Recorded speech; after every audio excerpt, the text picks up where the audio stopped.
Assalamualaikum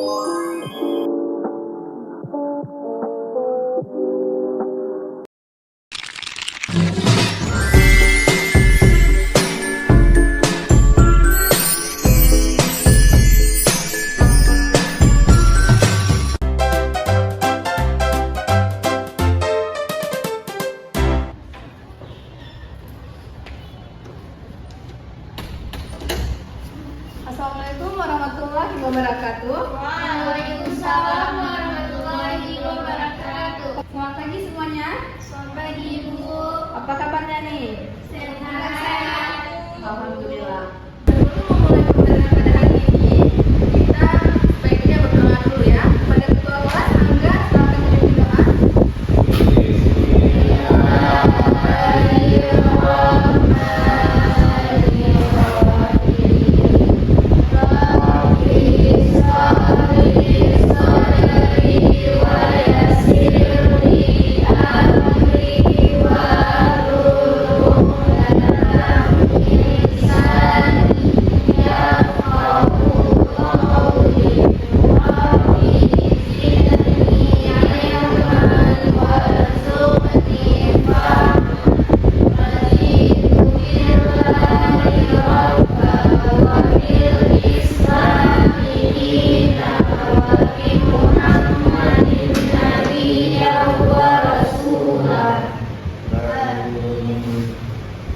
Ibu mau absen dulu ya. Yang hadir silakan angkat tangan, dan apabila ada kawan-kawan yang tidak hadir tolong dikabarin ya.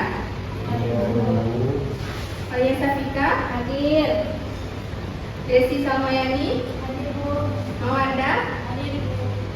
Asmaul Husna Farmaini, Hadir Bu. Rizky Fariza, Hadir Bu. M. Angga Andrian, Hadir Bu. Zulfi Ramiska, Hadir. Teuku Taufik Rinaldi, Hadir. Zakia Maulidia. Hadir Bu. Oke, semuanya hadir semua ya hari ini. Oke, baik. Untuk memulai pembelajaran kita pada hari ini, Ibu kasih waktu kalian 2 menit untuk menyimpan segala hal-hal yang tidak berkaitan dengan pembelajaran ekonomi. Dan tolong HP-nya di silent, masukkan ke dalam tas. Dan apabila kalian di sekitar kalian kalau melihat sampah, tolong dibuang pada tempatnya ya. Baik Ibu. Oke. Udah siap semuanya? Sudah Ibu. Sebelumnya kita udah membahas materi tentang apa nih? Ada yang tahu nggak?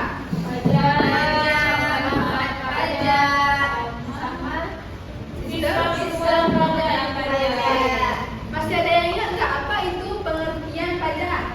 Oke, kepada Zakia, silakan. Jadi Bu, pengertian pajak itu iuran wajib yang dibayarkan oleh negara atau badan usaha kepada negara yang bersifat memaksa berdasarkan undang-undang tanpa imbalan langsung dan digunakan untuk membiayai pengeluaran negara demi kepentingan bersama.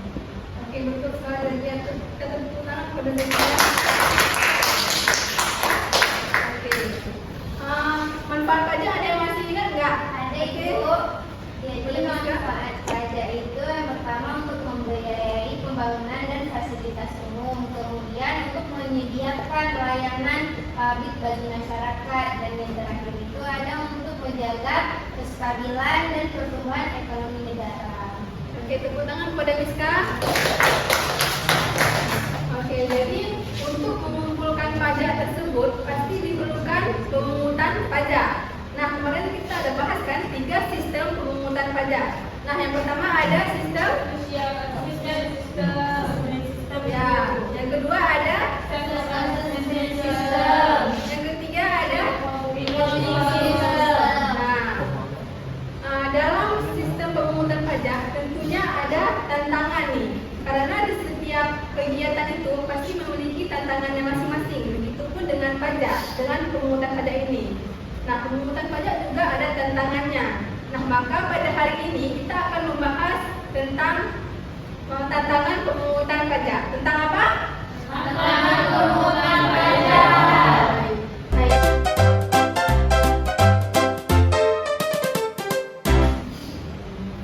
Nah, dalam tantangan pemungutan pajak ini, kita akan membahas ada pengertian tantangan pemungutan pajak, ada penerimaan pajak, kepatuhan pajak, dan dampak pajak jika tidak kumpul secara optimal.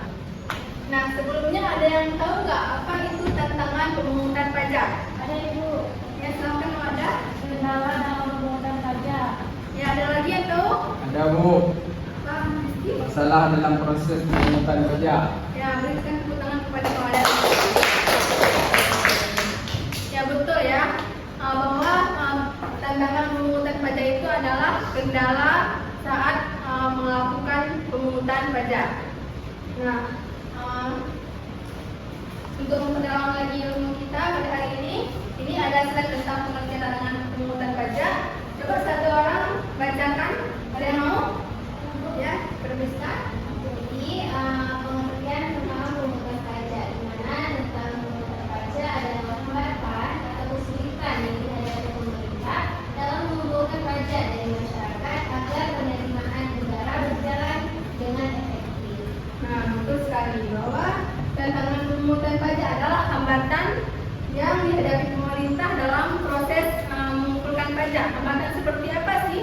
Contohnya itu seperti kalian pernah lihat nggak? Mungkin saat pergi sekolah ataupun pulang sekolah melihat ada orang naik kendaraan tapi BL-nya itu udah mati pajak ataupun mobil yang BL-nya itu udah mati pajak. Pernah lihat? Nah, itu adalah salah satu contoh dari bahwa orang tersebut belum mematuhi peraturan pajak. Nah, menurut kalian bagaimana nih? Indonesia ini udah termasuk orang-orang yang patuh pajak apa belum? Sebelumnya ya. Oke. Ibu ada grafik tentang penerimaan pajak di Indonesia pada tahun 2024. Nah, di sini kita bisa lihat sendiri ya. Grafik penerimaan pajak Indonesia pada tahun 2024. Nah, sebelumnya kan ada kejelasan. Coba ada yang mau membaca? Satu orang? Pada Alia, silakan. Baik, grafik penerimaan pajak. Grafik ini menunjukkan perbandingan antara target dan realisasi penerimaan pajak pada tahun 2024. Pemerintah menargetkan 1.986 triliun, namun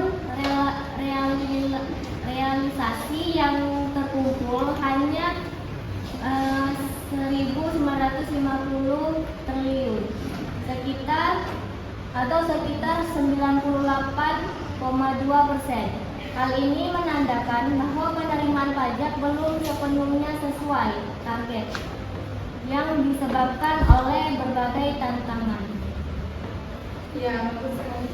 Nah, jadi pada tahun 2024 Indonesia itu menargetkan bahwa pajak itu terkumpul sebanyak 1.986 triliun.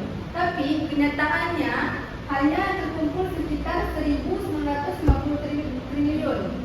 Berarti menandakan bahwa masih banyak ya tantangan pemungutan pajak ini. Salah satu tantangan ini adalah kurangnya kepatuhan masyarakat dalam membayar pajak. Nah, kepatuhan masyarakat dalam membayar pajak di Indonesia ini.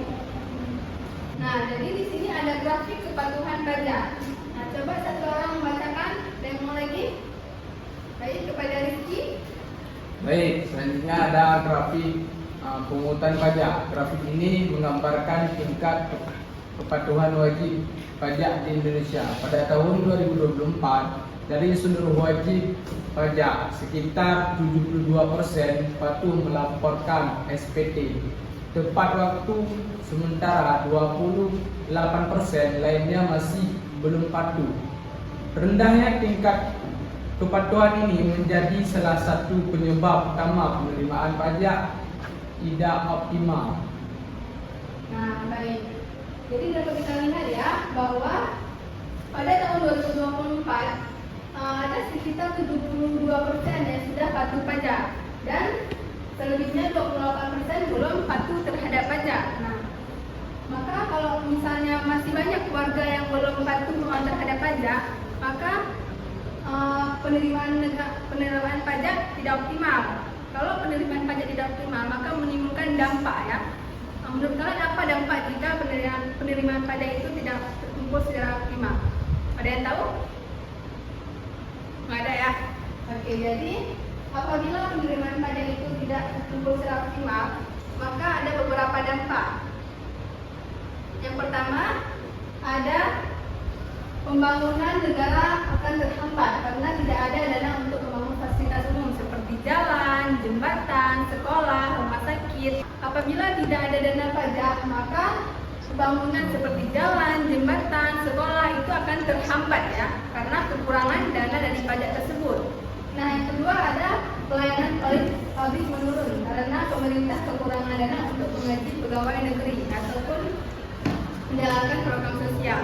Seperti yang sudah kita tahu bahwa pajak itu adalah untuk salah satunya ya untuk membiayai polisi, PNS gitu. Nah, apabila kalau misalnya kita kekurangan dana pajak, otomatis kita tidak dapat lagi membiayai beberapa polisi gitu. Kalau misalnya tidak ada polisi, maka keamanan negara itu akan berkurang ya, menurun karena tidak ada lagi polisi. Nah, jadi yang ketiga itu ada ekonomi negara menjadi tidak stabil karena pendapatan negara berkurang dan pemerintah mungkin harus berutang lebih banyak. Nah, apabila pajak itu menurun, maka utang pemerintah itu semakin meningkat. Itu akan berdampak juga kepada negara ya.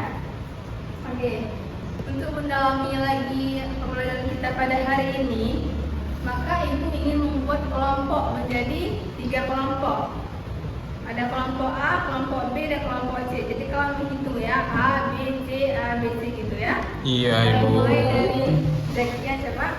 A, B, C, D, C, A. B.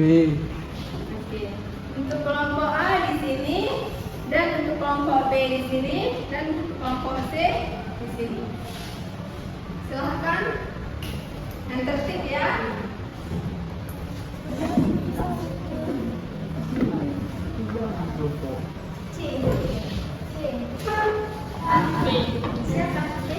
C.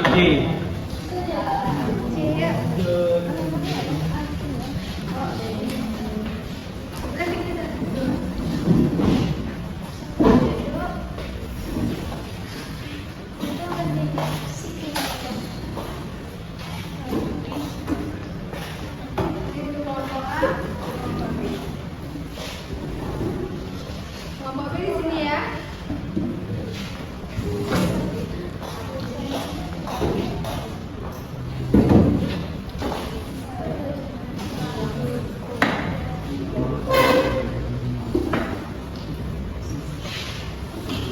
Ini kelompok A ya. Ini kelompok B. Itu kelompok C ya. Oke. Ini ada data PD yang ingin dibuatkan. Kalian mengerjakan sesuai apa yang ada di data PD ini ya. Ini untuk kelompok A. Ini untuk kelompok B. Dan ini untuk kelompok C. Kerjakan apa yang sesuai dengan KPD. Kalau ada yang kurang paham, boleh ditanyakan kepada ibu ya. Iya, Ibu. Ibu ingin bertanya. Ya, silakan. Bisa. Iya, Ibu.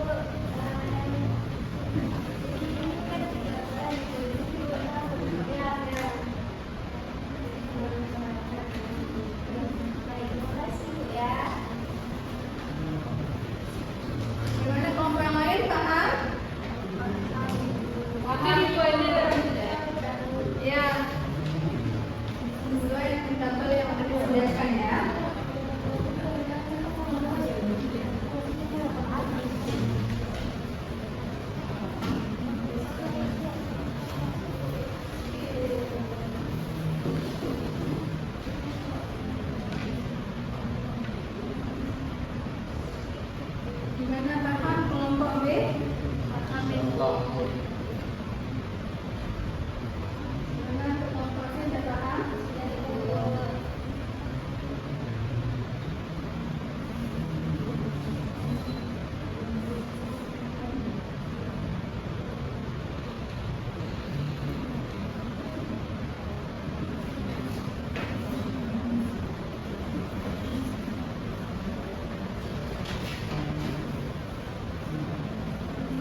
Udah siap untuk presentasi?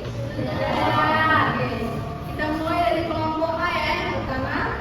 Oke, sudah kelompok A silakan maju ke depan.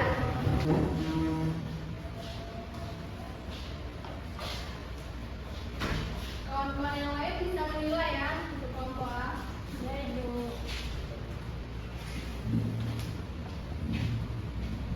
Oke, silakan. Baik, kami dari kelompok A ini mempresentasikan hasil kerjasama kami. Sebelum kami mempresentasikan hasil kerjasama kami, perkenalkan, nama saya Alia Sabrika. Saya Zaidah Mulia. Baik, yang pertama di sini ada kesadaran dan kepatuhan masyarakat masih rendah. Banyak orang belum benar-benar sadar bahwa pajak digunakan untuk kepentingan bersama, seperti membangun jalan, sekolah, atau rumah sakit. Akibatnya ada yang sengaja tidak melapor atau membayar pajak dengan benar. Nah, selanjutnya yang kedua ada pendataan dan pengawasan yang belum menyeluruh, di mana pemerintah sulit mendata semua wajib pajak, terutama pekerja informal, karena mereka tidak terdata resmi sehingga pajaknya sulit diterima. Terus yang terakhir adalah sistem dan teknologi yang masih perlu ditingkatkan. Jadi walaupun sudah ada sistem pajak, maka masih ada kendala seperti kesalahan data, gangguan sistem, atau masyarakat yang belum paham cara menggunakannya. Jadi, sekian.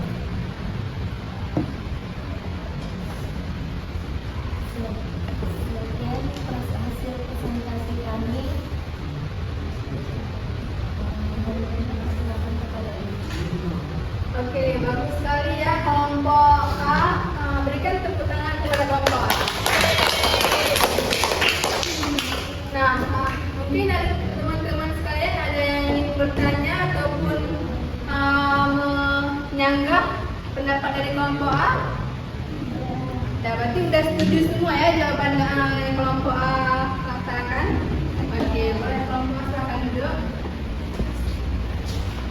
Oke, selanjutnya kelompok B ya. Kelompok B sudah siap maju? Sudah, Bu. Oke, silakan maju kelompok B.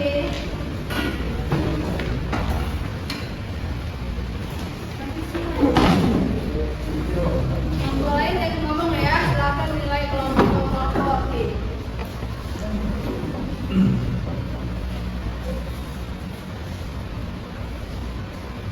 Baik, terima kasih Bu. Kami dari kelompok B yang mendapatkan saya tidak Saya Mawada. Saya yang dimana tugasnya menyusun 3 solusi sederhana untuk mengatasi tantangan pemungutan pajak. Yang pertama, meningkatkan edukasi dan sosialisasi pajak. Pemerintah perlu sering memberikan penyuluhan atau kampanye agar masyarakat paham pentingnya pajak dan tahu cara membayar dengan benar. Yang kedua, akan dibaca oleh kawan saya. Nah, jadi solusi sederhana yang kedua yaitu memperbaiki sistem layanan pajak, di mana membuat sistem pembayaran pajak itu lebih mudah. Kemudian misalnya lewat aplikasi online yang sederhana dan cepat digunakan oleh semua orang. Nah, selanjutnya itu meningkatkan pengawasan dan pendataan wajib pajak. Di sini pemerintah bisa bekerjasama dengan instansi lain untuk memperbarui data wajib pajak agar semua orang atau usaha yang seharusnya bayar pajak bisa terpantau. Baik, sekian dari presentasi kelompok kami.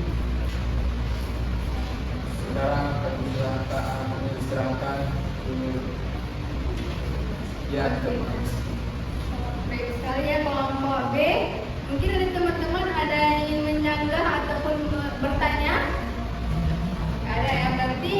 Sudah setuju ya dengan jawaban kelompok B ya? Berikan tepuk tangan kepada kelompok B. Silakan juga kelompok B.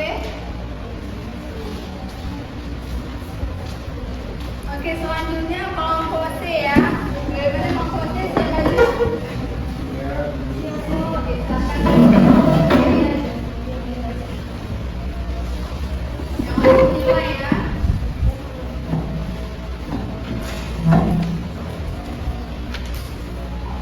Assalamualaikum warahmatullahi wabarakatuh. Kami dari kelompok C dengan mengatakan saya sendiri Angga dan Desi dan Putri Ramiska. Di sini tugasnya membuat 3 peran masyarakat dalam membantu pemerintah meningkatkan kepatuhan pajak. Yang pertama, dengan meningkatkan kesadaran dan kedisiplinan membayar pajak. Masyarakat dapat berperan aktif dengan memahami pentingnya pajak dan melaksanakan kewajiban pajak tepat waktu. Yang kedua akan dibacakan oleh kawan saya. Jadi peran masyarakat yang kedua itu adalah memberikan contoh dan pengaruh positif di lingkungan sekitar. Dengan menjadi wajib pajak yang taat, seseorang bisa mendorong keluarga, teman, dan rekan kerja untuk ikut patuh membayar pajak. Yang ketiga akan dibacakan oleh teman saya.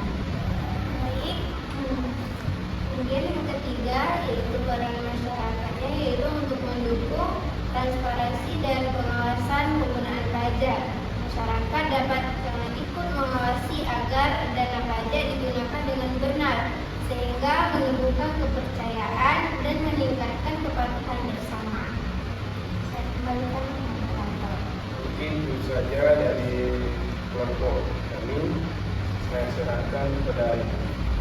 Nah, bagus sekali ya kelompok C. Nah, bagaimana dengan teman-teman kelompok lain? Apakah ada yang ingin bertanya atau menambahkan? Berarti sudah cukup puas ya dengan jawaban yang diberikan oleh kelompok C. Nah, kelompok C silakan menurut berikan tepuk tangan kepada kelompok C.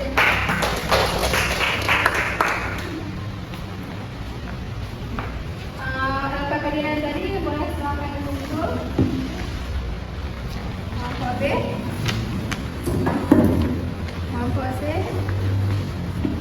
Oke. Rasa kalian sudah cukup paham ya tentang tantangan pemungutan pajak pada hari ini. Yaitu ada tiga tantangan pemungutan pajak, yaitu pertama ada kesadaran, pendataan, dan teknologi yang perlu ditingkatkan. Dan solusinya juga untuk meningkatkan kesadaran, memberikan contoh pengaruh positif, dan mendukung pengawasan penggunaan pajak. Nah, selanjutnya kalian boleh duduk ke tempat duduk masing-masing ya. Yang tertib ya.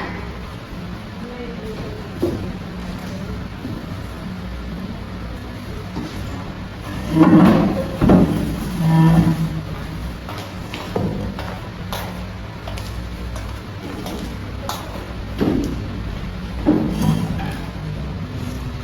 sudah? Nah, kalian sudah tahu dengan apa saja tantangan dari pemungutan pajak ini. Ibu sekarang ingin kalian membuat satu sikap yang harus dimiliki oleh seorang wajib pajak atau satu sikap yang harus dihindari oleh seorang wajib pajak di kertas lembar masing-masing ya. Untuk kasih waktu 2 menit. Oke, silakan dibuat sebentar.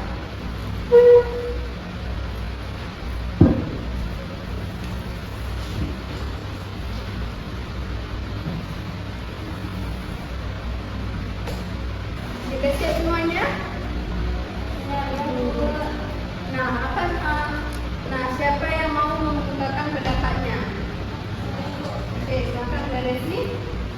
Jadi yang harus dimiliki oleh seorang wajib pajak itu yang pertama adalah kejujuran dan juga rasa tanggung jawab dari orang yang membayar pajak itu sendiri. Ya, bagus sekali dari sini. Kita berikan apresiasi. Nah, ada lagi siapa yang mau? Saya di Oke, silakan mau ada. Jadi sikap yang harus penelitian seorang wajib pajak itu kesadaran, di mana kesadaran kalau wajib pajak itu nanti kan uang pajak akan dikelola dengan baik dan tujuannya juga untuk kita sendiri, Ibu. Ya, bagus sekali kalau ada penelitian.